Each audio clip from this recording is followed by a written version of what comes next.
സ്വകാര്യ ബസ്സിൽ മറന്നുവെച്ച 1.5 ലക്ഷം രൂപയും സ്വർണ്ണാഭരണങ്ങളും അടങ്ങിയ ബാഗ് ഉടമയ്ക്ക് തിരികെ നൽകി ബസ് ജീവനക്കാർ മാതൃകയാവുകയാണ്. ഞായറാഴ്ച ഒറ്റപ്പാലത്ത് നിന്നും പാലക്കാട്ടേക്ക് കയറിയ ദർശൻ ബസ്സിലാണ് സംഭവമുണ്ടായത്.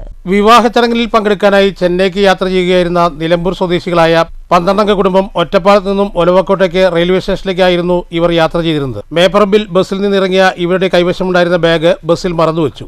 വൈകിട്ട് ബസ് നിർത്തി പരിശോധിച്ചപ്പോഴാണ് ബസ്സിനുള്ളിൽ നിന്നും ബാഗ് കണ്ടത്. ഡ്രൈവർ പട്ടാമ്പി പള്ളപ്പുരം സ്വദേശിയായ മണികണ്ഠനും കണ്ടക്ടർ പഴയന്നൂർ സ്വദേശി വിനുവും ചേർന്ന് ബാഗ് തുറന്നു പരിശോധിച്ചപ്പോൾ പണവും ആഭരണങ്ങളും ശ്രദ്ധയിൽപ്പെട്ട ഉടനെ ബസ് മാനേജറായ ജുബൈറിനെ വിവരമറിയിച്ചു. അവർ 3 പേരും ചേർന്ന് ബാഗ് പാലക്കാട് സൗത്ത് പോലീസിനെ ഏൽപ്പിക്കുകയായിരുന്നു.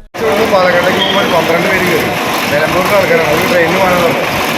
അപ്പോൾ 12 പേരുടെ ലഗേജ് വരെ കൂടുതലുണ്ടാവും. ഒരു ബാക്ക് സീറ്റിൻ്റെ അടിയിൽ വെച്ച് നടക്കും. അവർ ഞാൻ ട്രെയിനിൻ്റെ സമയം വന്നപ്പോൾ മേപ്പറമ്പിൽ നോക്കിയിട്ട് അവിടെ മേപ്പറമ്പിൽ വെക്കുള്ളൂ. അത് കഴിഞ്ഞിട്ട് പാലക്കാട് ചെന്ന് നോക്കിയപ്പോൾ ബാഗ് ചെയ്യും. അതിന് ഫ്രണ്ടിൽ കൊണ്ട് വെച്ചു തുറന്നു നോക്കിയപ്പോൾ തുണികളാണ് കാര്യമൊക്കെ. അത് കഴിഞ്ഞിട്ട് അവിടെ ആരെങ്കിലും ചോദിച്ചാൽ കൊടുക്കാൻ വേണ്ടി പണി വെച്ചു. വൈകുന്നേരം ഡീസലടിക്കുമ്പോൾ നമ്മുടെ ഡ്രൈവർ വെറുതെ തുറന്നിട്ട് തുണി മാറ്റി നോക്കിയപ്പോൾ അതിനകത്ത് 2,500 രൂപ കിട്ടും. 500 പിന്നൊരു പാത്രം നടത്തിട്ടോ അതന്നെ ഞങ്ങൾ മാനേജറെ വിളിച്ചു. അങ്ങനെ സംഭവം കിട്ടിയിട്ട് വന്നു. ഞാൻ സൗത്ത് സ്റ്റേഷനിലോട്ട് ഏൽപ്പിച്ചു.